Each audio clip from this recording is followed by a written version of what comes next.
오늘은 요한복음 20장 24절로부터 29절 말씀을 중심으로 해서 믿음의 사람이 되라 라는 제목으로 같이 은혜를 나누고자 합니다. 저는 요즘 계속해서 이 믿음에 관해서 말씀을 드리고 있습니다. 자, 3주 전에는 믿음은 현실입니다 라는 제목으로 말씀을 드렸었습니다. 예수님의 옷자락이라도 만지는 그런 간절한 믿음이 필요하다라는 말씀을 드렸었고요. 또 지난주에는 믿음이 작은 자들아 라는 제목으로 말씀을 드렸었습니다. 나의 믿음 없음을 깨우쳐주며 다시금 일으켜 세워주시는 말씀이라고 말씀을 드렸습니다. 오늘은 믿음의 사람이 되라 라는 제목으로 같이 은혜를 받고자 합니다. 오늘 살아가는 현대 신앙인들의 가장 큰 문제가 무엇이냐? 그것은 한마디로 믿음이 없다라는 거예요. 우리는 믿음의 사람들인데 왜 우리들 보고 믿음이 없다고 하십니까? 라는 의문을 제기할 수 있습니다. 자, 우리가 그럼 왜 그런 의문을 갖느냐? 그것은요, 믿음이 없음에도 불구하고 믿음의 사람으로서의 모습을 가지고 살아가고 있기 때문에 그렇습니다. 그러니까 교회도 다니고 찬양도 하고 봉사도 하고 헌신도 합니다. 그러면 뭐가 문제입니까? 하나님의 말씀을 진실로 100% 그대로 내가 믿고 아멘하지 못한다라는 거예요. 하나님의 말씀을 단순한 한 책의 말씀으로만 여기고 있습니다. 성경 말씀을 보고 들을 때 우리는 말로는, 생각으로는 그런 뜻이었구나. 나에게도 그렇게 되었으면 좋겠다라고 생각을 합니다. 하지만 이것은 하나님이 우리에게 원하시는 그런 온전한 믿음의 모습은 아닌 것입니다. 왜냐하면 믿음이라고 하는 것은 내가 믿는 것을 온전하게 선포할 수 있어야 하는 것이기 때문에 그렇습니다. 말씀을 믿고 내가 믿는 것을 그 어떤 상황 속에서도 분명하게 선포할 수 있어야 그 믿음이 온전한 믿음이다라는 거죠. 나의 처지에 따라서, 나의 환경에 따라서 주저해서는 안 됩니다. 왜냐하면 하나님의 말씀은 인간의 추상적인 막연한 그런 희망이 아니기 때문에 그렇습니다. 하나님의 말씀은 하나님의 능력이고 하나님의 실체입니다. 이런 하나님의 말씀을 100% 신뢰할 때 이 말씀 비로소 살아 역사합니다. 하나님의 기적의 역사가 시작이 되는 것입니다. 자, 하나님은 세상을 무엇으로 창조하셨습니까? 이렇게 되었으면 좋겠다 라는 생각만 하셨습니까? 꿈만 꾸셨습니까? 계획만 하셨습니까? 아닙니다. 창세기를 펴놓고 다시 한번 읽어보십시오. 빛이 있으라 하심에 빛이 있었다라고 기록하고 있습니다. 즉 하나님이 말씀을 선포하시는 그대로 되어졌다라는 거지요. 바로 이것이 우리 믿음의 근본인 것입니다. 왜냐하면 하나님의 말씀이 능력이고 선포가 창조이기 때문에 그렇습니다. 예수님은 많은 사람들을 어떻게 고치셨습니까? 신비한 약을 제조해서 고쳤습니까? 아니면은 누구처럼 이 물을 마시면은 다 낫습니다 라고 해서 생수 판매를 하셨습니까? 아니면은 어떤 사람이 하는 것처럼 손으로 환부를 도려냈습니까? 아니면 어떤 특별한 행위를 하셨습니까? 아닙니다. 말씀 한마디로 모든 사람을 고치셨습니다. 네가 병에서 놓여 건강하게 되었으면 좋겠다라고 하셨습니까? 아닙니다. 분명하게 치유를 선포하셨습니다. 한 예를 들어 봅시다.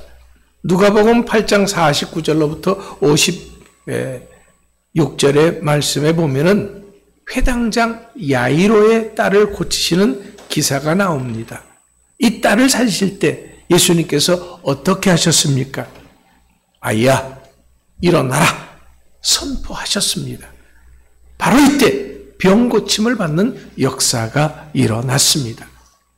오늘을 살아가는 우리들은 각종 현대병에 시달리며 살고 있습니다. 하루도 편할 날이 없지요. 그래서 우리는 성경을 보고 설교를 들으면서 나에게도 그런 역사가 있었으면 좋겠다라고 생각합니다. 기대합니다. 그러나 문제는 진실로 나에게도 이런 역사를 해 주실 것이라고 하는 믿음을 갖지 못하고 있다라는 거지요. 누가복음 8장 50절 말씀에 보면 야이로가 예수님께 와서 딸을 고쳐달라고 예수님께 부탁을 했습니다. 그때 예수님께서 허락했습니다. 그런데 가는 도중에 사람들로부터 소식을 듣게 됩니다. 어떤 소식입니까? 딸이 죽었다라는 거죠. 자, 바로 이런 상황에서 예수님은 야이로에게 말씀하십니다. 두려워 말고 믿기만 하라. 그리하면 딸이 구원을 얻으리라. 자, 오늘 우리들의 문제는 기적을 보기 전에 먼저 사람들의 말을 듣는다라는 거예요. 환경을 먼저 바라본다라는 겁니다. 이것은 예수님의 말씀을 신뢰하기보다는 세상 소리에, 사람들의 소리에 오히려 더 신경을 쓴다라는 거죠. 하지만 믿음은 끝까지 어떤 상황 속에서도 오직 예수님의 말씀에 귀를 기울이는 것입니다. 믿는 것입니다. 믿기 전에 상황과 사람 소리에 우리들의 마음을 빼앗겨서는 안 되는 것입니다. 한번 가만히 생각해 보세요. 우리가 왜 두려움을 갖게 되는 것입니까? 그것은 말씀보다는 상황과 사람들의 말을 더 믿고 신뢰하기 때문에 생기는 경우가 많습니다. 하나님을 진실로 믿고 의지하지 못했기 때문에 생기는 경우가 많다라는 거예요. 하나님의 역사를 경험해 보지 못하고 사는 우리들이기 때문에 어쩌면 의심이 먼저 가는 것이 당연하다고 하는 생각을 갖게 됩니다. 그렇다고 해서 이것을 그냥 내버려 둬서는 안 되는 것입니다. 왜냐하면 이런 생각 자체가 하나님의 역사를 방해하는 것이기 때문에 그렇습니다.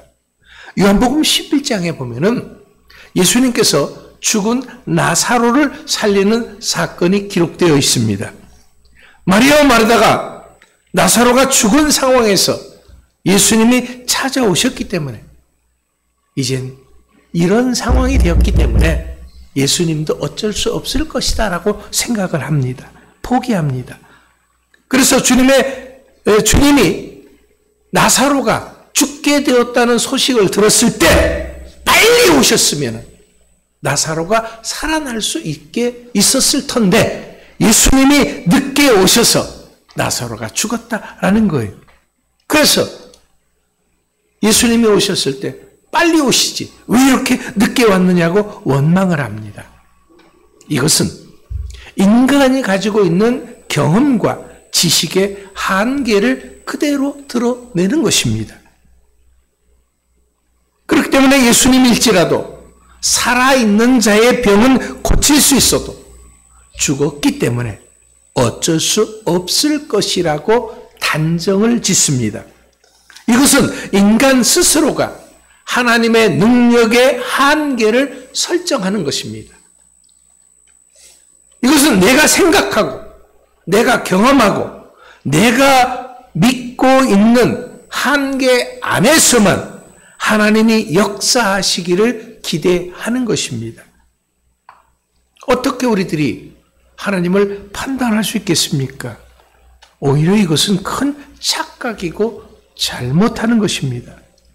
우리가 믿는 하나님이 어떤 하나님이십니까? 말씀으로 천지를 창조하신 창조주 하나님이십니다. 모든 것을 섭리하시고 주관하시는 하나님이십니다. 하나님이 인간의 생사화복과 흥망성쇠까지도 다 주관하십니다. 모든 것을 다 아시고 모든 것을 다 하실 수 있는 전능하신 하나님, 그 하나님이 나의 하나님, 엘샤다이의 하나님이 나의 하나님이십니다. 하지만 마리아와 마르다는 이것을 알지 못했습니다. 그렇기 때문에 예수님이 이제 나사로 오라비가 죽은 상황에서 왔기 때문에 그들은 원망했던 것입니다. 이건 우리들도 마찬가지입니다. 주님을 제대로 알지 못하면 마리아와 마르다 같이 원망하는 사람, 불신의 사람이 되는 것입니다. 이것을 아시는 예수님이셨기 때문에 네 오라비가 살리라 분명하게 말씀하셨습니다. 이렇게 말씀하셨음에도 불구하고 그들은 여전히 믿지 못했습니다. 보증해 주셨음에도 믿지 못하고 죽기 전에 주님이 여기 계셨다면 하고 투덜거리기만 합니다. 이렇게 한번 사람에게 불신의 벽이 만들어지면 이것을 무너뜨린다고 하는 것이 너무너무 어려운 것입니다. 오늘날 인간관계에 있어서도 마찬가지죠. 한번 불신의 벽이 생기면 그 사람을 다시금 믿게 된다고 하는 것 참 어려운 거죠. 그런데 이것을 우리 주님이 어떻게 하셨습니까? 비통히 여기셨다라고 말씀하고 있습니다. 애처로운 생각에 매우 하나님께서 주님께서 침통해 하셨다라는 것입니다. 그러면서 무덤을 향하셨고 돌을 옮겨 놓으라 말씀하셨습니다. 마리아와 마르다가 주님이 하시는 일을 믿지 못하는 것으로 끝나는 것이 아닙니다. 그러면요, 방해하는 자가 됩니다. 썩어서 냄새가 나는데 지금 주님께서 뭔 짓을 하고 있느냐고. 장사 지낸 지가 언젠데 이제 와가지고서 늦게 와가지고서는 뭔 일을 하느냐고. 괜한 일을 한다고 반감을 갖습니다. 방해를 하고 빈정됩니다. 여러분, 불신의 골이 깊어질 대로 깊어진 이들을 향해서 예수님께서는 뭐라고 하셨습니까? 요한복음 11장 40절에 보니까 내 말이 네가 믿으면 하나님의 영광을 보리라 하지 아니하였느냐. 옳습니다. 믿으면 하나님의 영광을 보는 것입니다. 이것은 오늘 우리들이 하나님의 말씀을 믿지 못하기 때문에 하나님의 영광을 보지 못한다고 하는 것입니다. 그렇기 때문에 오늘 이 시간 우리들의 믿음 없음을 회개하시기 바랍니다. 현대 사람들은 누가 뭐라고 해도 도무지 믿으려고 하지 않습니다. 우리는 한마디로 믿을 준비가 되어 있는 사람들이 아니다라는 거예요. 주님이 말씀하실 때 그 말씀을 믿고 아멘으로 받아들일 준비가 되어 있는 사람들이 아닙니다. 대부분 사람들은 철저하게 믿지 않을 준비가 되어 있습니다. 반대할 준비, 부정할 준비가 되어 있습니다. 의심할 준비, 인정하지 않을 준비가 되어 있다라는 거죠. 오늘 본문 말씀을 보세요. 예수님의 제자도 믿음 없기는 마찬가지였습니다. 예수님이 부활하셔서 제자들의 모여있는 곳에 찾아오셨습니다. 그때 도마는 그곳에 함께하지 못했습니다. 사실 이것이 문제이긴 합니다. 함께 있어야 할 그 자리에 함께 있지 못하면 이런 일이, 불신의 일이 생긴다라는 거죠. 모든 사람들이 한결같이 죽은 예수가 살아난 것을 보았다라고 이야기를 합니다. 그런데 도마는 그 이야기를 듣고 어떻게 반응합니까? 자신을 놀리는 것으로 생각을 했습니다. 그래서 도마는 이렇게 말합니다. 본문 25절 말씀을 보세요. 다른 제자들이 그에게 이르되 우리가 주를 보았노라니 도마가 이르되 내가 그의 손에 못자국을 보며 내 손가락을 그 못자국에 넣으며 내 손을 그 옆구리에 넣어보지 않고는 믿지 아니하겠노라 하니라. 도마가 왜 이렇게 말을 하고 있습니까? 도마는 믿을 준비가 된 것이 아니라 믿지 않을 준비가 된 사람이기 때문에 그렇습니다. 도마는 단순한 의심을 넘어서 예수님 말씀보다는 자신의 감각과 자신의 경험과 자신의 생각을 더 의지했습니다. 사실 도마는 다른 사람 이야기가 아닙니다. 철저하게 경험적으로, 과학적으로, 이론적으로, 현실적으로 검증을 거친 연후에 믿겠다고 하는 모든 현대인의 대변자가 바로 도마인 것입니다. 바로 오늘의 나인 것이지요. 이런 자들을 향해서 우리 주님이 뭐라고 말씀하셨습니까? 본문 27절, 29절 말씀을 다시 봅니다. 도마에게 이르되 내 손가락을 이리 내밀어 내 손을 보고 내 손을 내밀어 내 옆구리에 넣어보라. 그리하여 믿음 없는 자가 되지 말고 믿는 자가 되라. 도마가 대답하여 이르되 나의 주님이시요 나의 하나님이시니이다. 예수께서 이르시되 너는 나를 본고로 믿느냐? 보지 못하고 믿는 자들은 복되도다 하시니라. 옳습니다. 예수님은 믿음 없는 도마를 정죄하지 않았습니다. 오히려 사랑과 믿음으로 그를 어루만져 주셨습니다. 그래서 보지 않고 믿는 자가 복되다라고 하신 것입니다. 그렇습니다. 우린 믿음 없는 자가 돼서는 안 됩니다. 믿는 자가 되어야 합니다. 물론 우리들 역시 예수님을 직접 눈으로 보지 못했습니다. 직접 손으로 만져보지 못했습니다. 예수님의 음성을 직접 들어보지 못했습니다. 하지만 그럼에도 불구하고 우린 예수님을 믿습니다. 오늘 우리는 이 시간 무엇 때문에 여기 왔습니까? 나를 사랑하셔서 나에게 역사하시는 믿음을 주시는 그 예수님을 믿고 예배하기 위해서 왔습니다.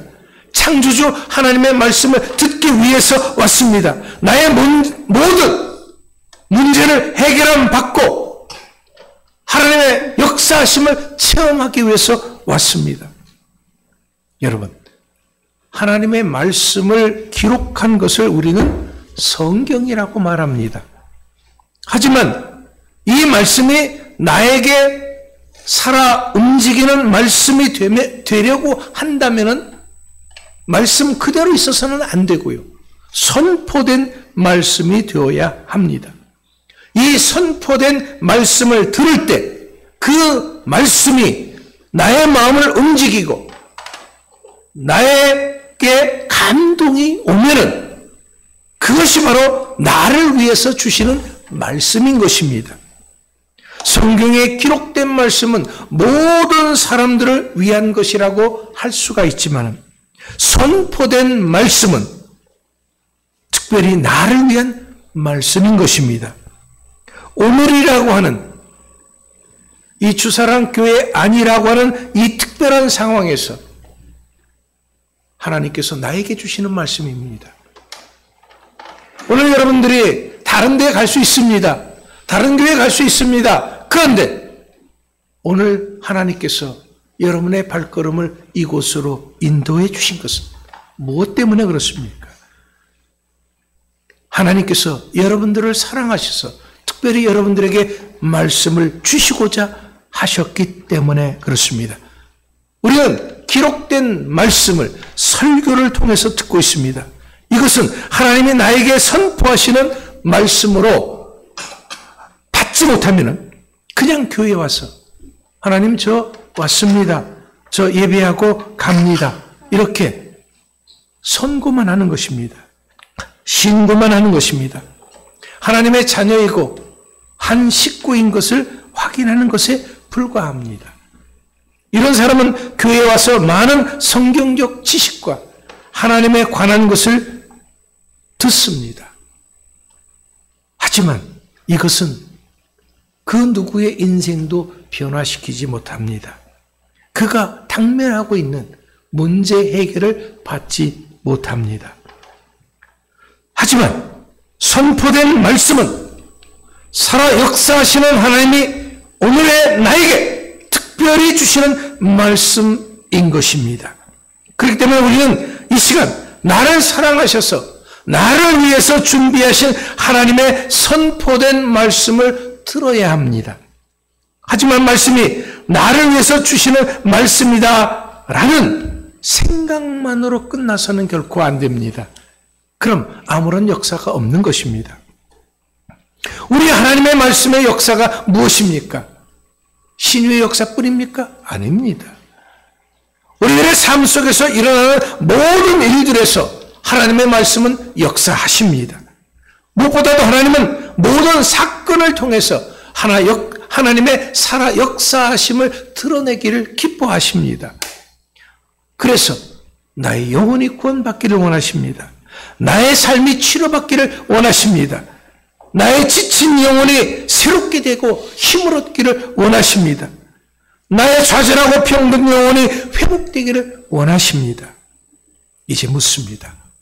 지금 여러분들의 삶 속에 어떤 문제들의 직면에 있습니까? 여러분들에게 어떤 간절한 기도 제목이 있습니까? 나를 그렇게도 절절히 사랑하시는 하나님은 이미 나의 육신의 문제, 나의 영혼의 문제, 나의 마음의 문제, 나의 관계의 아픔, 나의 미래에 대한 두려움, 이 모든 문제의 해결을 준비해 놓으셨기 때문에 여러분들을 부르신 것입니다. 말씀을 주시는 것입니다. 문제는 내가 이것을 믿느냐 안 믿느냐, 이것을 받아들이느냐 안 받아들이느냐에 이제 하는 것에 있습니다. 하지만 이것을 믿을 때 바로 그 자리에서, 이 자리에서 하나님의 역사는 시작되는 것입니다. 이제 이런 하나님의 말씀이 오늘의 나를 향해서 선포될 때 우리는 선택해야 합니다. 여전히 도마처럼 보아야 믿겠다라는 자리에 머물 것입니까? 아니면은 보지 않고 믿는 자의 자리로 나아갈 것인지를 선택해야 하는 것입니다. 이제 하나님의 역사를 나의 입으로 시인하고 선포하는 여러분들이 되십시오. 하나님이 나의 모든 것을 이미 해결해 주셨음을 믿고 선포하십시오. 그럴 때 하나님의 말씀이 나를 변화시킬 것입니다. 내 삶에 역사할 것이고 놀라운 하나님의 기적이 일어날 것입니다. 그렇다면 이제 오늘 이 시간 여러분들도 한번 선포해 보시기 바랍니다. 하나님이 나의 모든 문제를 해결해 주셨습니다. 입술로 고백해 보시기 바랍니다. 한번 고백합니다. 하나님이 나의 모든 문제를 해결해 주셨습니다. 하나님이 나의 모든 아픔을 치유해 주셨습니다. 하나님이 지친 나를 회복시켜 주셨습니다. 이제 우리는 믿는 자가 아니라 믿음의 사람이 되어야 합니다. 우린 날마다 놀라운 하나님의 역사, 하나님의 살아 역사하시는 기적을 체험하는 사람들인 줄 믿습니다. 여러분 믿습니까? 내 믿음대로 될지어다. 하나님의 역사가 여러분들과 함께 할 수 있게 되기를 축원합니다. 기도하겠습니다.